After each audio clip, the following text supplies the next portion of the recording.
Hey guys, today we're doing something a little different. I'm going to show you guys my brand new content planner by Kat Gaston, and I'm going to show you guys how I set it up and all the features inside. I have done a quick review on my channel where I talked about it, but I've never really shown all the inside and how to set this up. So let's dive in.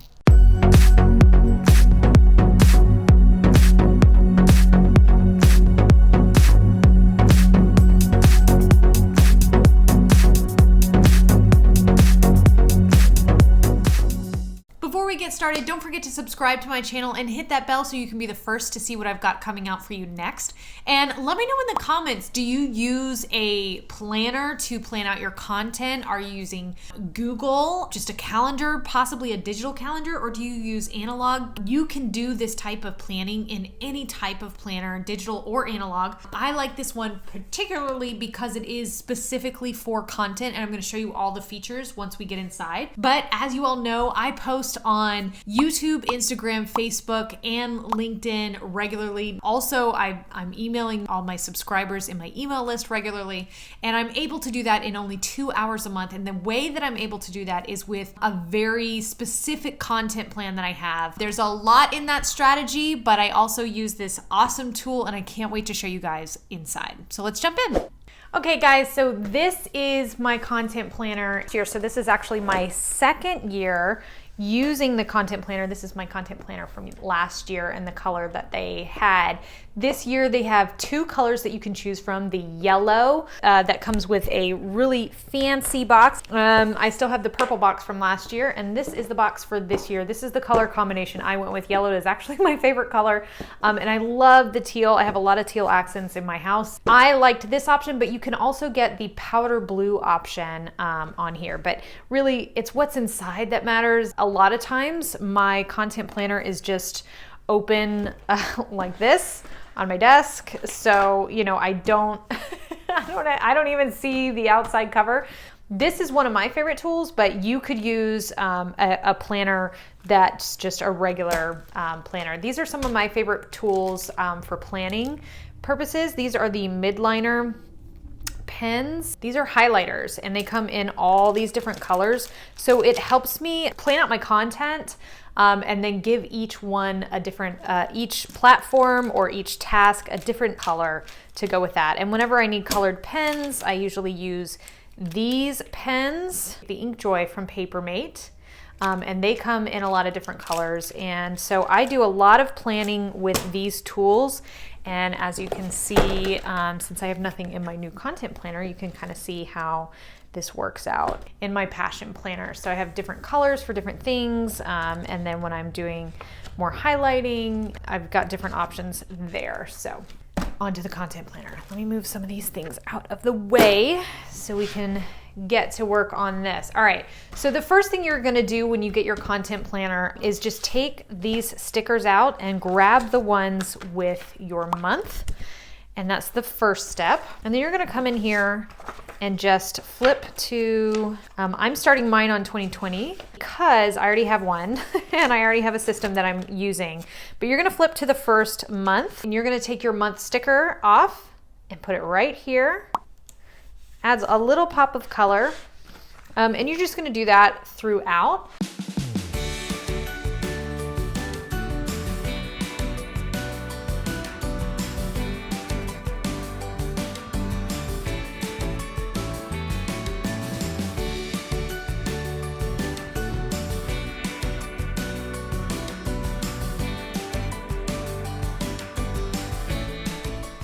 So as you can see, I put all 12 months here, but I have even more months, monthly spreads. So you get 3 extra monthly spreads beyond the 12 months. So you get 15 months spread, which is fantastic. Okay, so now that all of our months are put on the right pages, it's time to put our tabs on, and this is kind of optional, but I really like this system because it helps me thumb through because I do plan so far in advance. So as you can see, it's these things, it's these tabs along the side that kind of help you find what month you want to jump to. And how you're going to do that is I always start with January, Well, as you can see, they fold in half. So you're gonna just hit the edge of your page with that white line and then fold it in half.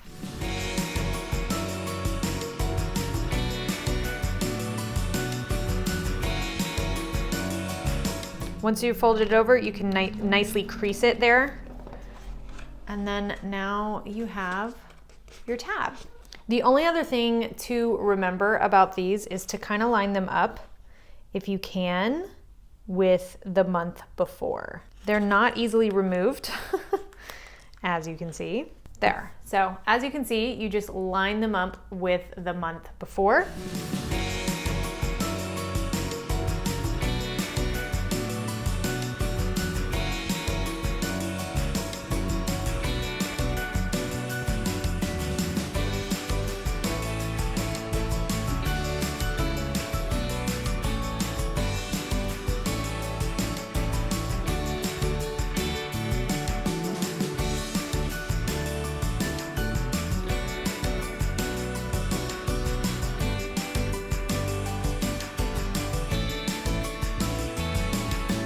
Okay, so as you can see, I finally have all my tabs on.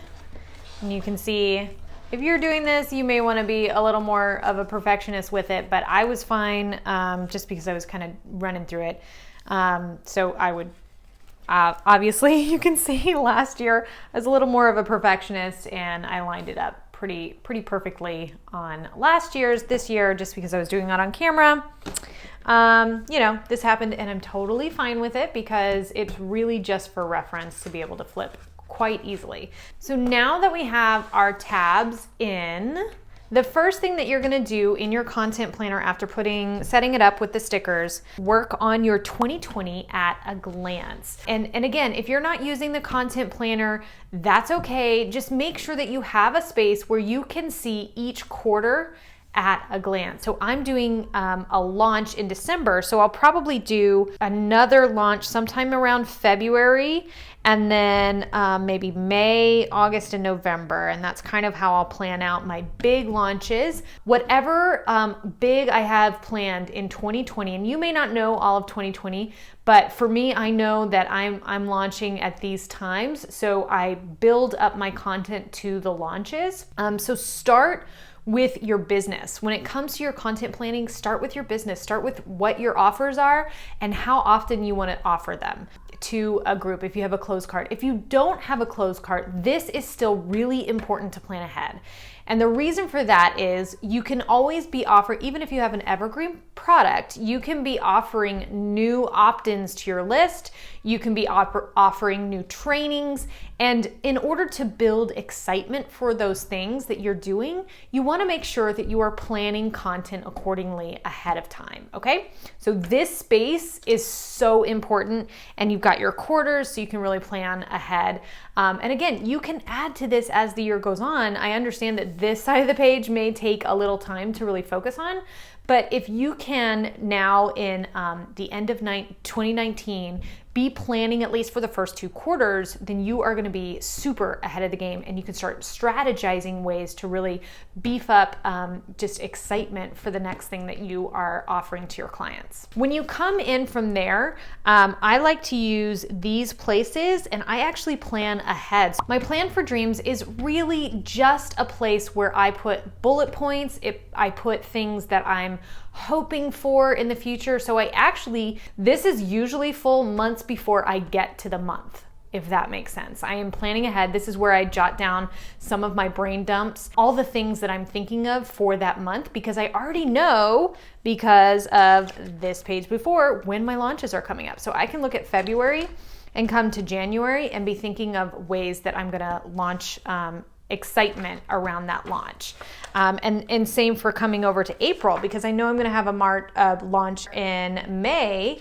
I can flip over and go ahead and start going from this place where I was putting my big ideas for my launch that happened. And then after it happens, come over here and plan ahead and say, this worked, this didn't work, this is what we're gonna try, and those types of things. So this is why I love having a paper planner, because I can flip ahead, flip back, and I can really plan ahead and really see what's going. So this is before you start your month. Hopefully this is already filled out a little in advance. You can even use this section for those types of notes. I love this part, the monthly goals. So she keeps it simple and she doesn't give you too many spaces to plan out too far in advance. So keeping it simple with your goals here, and that could be gaining a certain number of followers, collaborating with someone, or having a brand deal worked out, or an affiliate deal worked out. This is a great space to plan ahead, but not get too overwhelmed by your goals. So it's taking your brain dump, it's taking everything that you've put in this section, your dreams for your content that month, and putting it into actionable, like real goals that you can be focusing on. Okay, so on your radar is maybe there's a holiday this month, maybe there's, so that's something you can absolutely plan ahead, and she thought about that too. All right, I'm in, what is this, February? So February on my radar, spring is coming, Earth Day is in April, summer ideas and collabs. I can go ahead and transfer this over here and be thinking ahead. So while I'm in February, I want to be planning ahead. So not only launches, but seasons and big things that are happening. So in 2020, we've got the election in the US, and we've also got the Olympics coming up. So those are the kind of things you can have on your calendar and planning ahead for. Hashtags, I recommend that you be trying out a few new hashtags. Once you find one that's really working for you, stick with it, that's great. But I want you to keep trying new hashtags and seeing how they work for you. So this is where you're gonna list out, okay, this month, I've got this particular thing coming out that I'm promoting to my audience. I'm gonna try out these new hashtags. These are your hit lists and collabs. So that is really your wish list. Who do you wanna collaborate with? Who have you been really enjoying their content, and know your audience would really enjoy the content too? Start writing down ideas for collaborations here. And then I always suggest, if you've got someone in here that you haven't reached out to by the end of the month, before you fill out your next month with your hit lists and collabs, you better have that on your goal. Reach out to this person, right? So it better be something that is actually moving forward and not just a wish list that you're never gonna act on. Okay, so now we're gonna move into the actual month. So when I'm inside my month, this is one of my favorite features. Now, I like all the features. I really like how it's laid out, but this is one of my favorite features. Here is where I can be tracking my growth. And why this is important is you can't really make appropriate goals for yourself if you don't know where you're starting from and how slowly or fast you are growing. So this is a fantastic thing here. And even if you don't use all of these, like for instance, I don't use Pinterest, I actually changed that to DMs inside Instagram. So I want to increase my DMs inside Instagram. This is what I started with last month, and this is what I'm hoping, like this is where I ended. That's a gain of this many DMs. Those types of things, you can totally change them out if you don't use, for instance, YouTube or something like that. You can change that to whatever you want, but it's a fantastic just snapshot of the month to keep you and your goals at the front of your mind as you're planning. And then as you can see, you can say this month's theme. I go theme content with my content strategy. I always talk about themes. So for a month, I'm talking about one topic. And again, it usually has something to do with something that I'm planning on launching to my audience. Even if it's just a free PDF, I'm talking about that content so that the PDF is actually beneficial to my audience. It's something that's going to actually add value to the content that I'm giving them. Focusing on a theme is a really great idea. Even if you don't do that, you can use this box for ideas that you want. You can maybe bullet point several different ideas or maybe a series that you'd like to put out. This month I will, and this month I won't. This month I won't is usually what I say here is compare my stats to other people. And I don't usually do that very often, but it's a nice reminder. So these are more personal goals here. I like the weekly goals because it takes this to really scrum it out, if you know the scrum method. So if your goal is to increase your followers here, then maybe that you want to break that number down for each week. If your goals over here are to run some kind of challenge or whatever the case may be, then make sure that that's in the right week of your goals.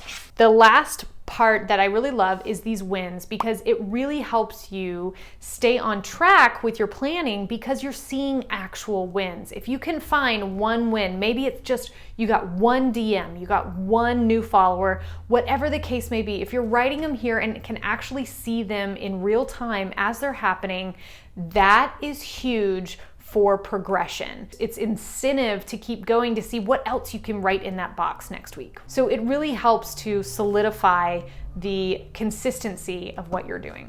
The last thing I'm going to show you is the days, and you've got five strips here. If that's not enough for you and you're doing a ton of content, just cut it in half.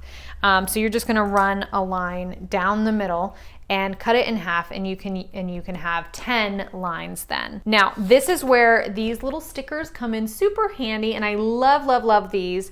So I know that I am going live, and my lives are across the board. So when I go live, and then I just put it on one of the lines there, and then I write what the topic is of that live. So if it's an Instagram post, I'm gonna put the topic that we're going for in that post. What is the purpose of the post? And that's what I'm gonna be writing in. I don't put everything in here, like every single post, because those are planned really far in advance unless they're part of a launch strategy. And I describe all of this in my program to kind of show you how that really works out, because you've got so much content going out, you don't want to overwhelm yourself. So what I try to put in my content planner is really the things that I personally have to be in charge of. So I have a thing that I call passive content, and passive content is something that either can be outsourced or can be batched ahead of time to where I'm not having to create. So what I write in here is my filming days, my batch filming days, anything that I'm doing in stories. All my stories are lined out. All my lives are lined out. I also write out all my emails. So I have an email campaign that goes out every week. I have LinkedIn posts. And so the things that I have to physically do or create something for goes in my calendar, and then I come back as they're coming out and I just kind of mark them off and say, that went out, that worked, that didn't work, and that's kind of, this becomes almost a journal of everything I've created for my audience, and I can look back 3 months behind me and say, okay, what worked, what didn't work during my last launch? What worked, what didn't work during my last just live that I did? Was I engaging enough? Were they enjoying the content? Was I too broad, too focused? Whatever the case may be, I can look back in my notes in here, and that's the main reason I love this content planner. And that's just because I have space for all of that here. Whereas if I was just using something like a regular planner or a Google Calendar, I think that my notes just wouldn't be able to be seen, all in one place. Like, they're there. I could make notes on each post or whatever, but it would be hard to see all my notes in one place, in one sitting. It would be a lot of clicking around, right? If you want one for yourself, I have a link in the description below, and I promise you, it is one of the best investments that I have ever made for my content, just because I'm a visual learner. I love seeing all my content visually in one place. And so it has really helped me level up my content creation and help me be consistent with my content creation. I hope this was helpful. If you want to get your own content planner and get going on your plan, I have a link below and you can grab your content planner. Hopefully you are getting started right now on your 2020 content plan. I'll be showing that in December, what I've got planned in 2020 and how I'm going to be planning for the future, and hopefully be 6 to 9 months ahead of my content. So I hope you stay tuned for that, and don't forget to subscribe to my channel so that you can see when that is coming out. I'll talk to you guys soon and see you next week.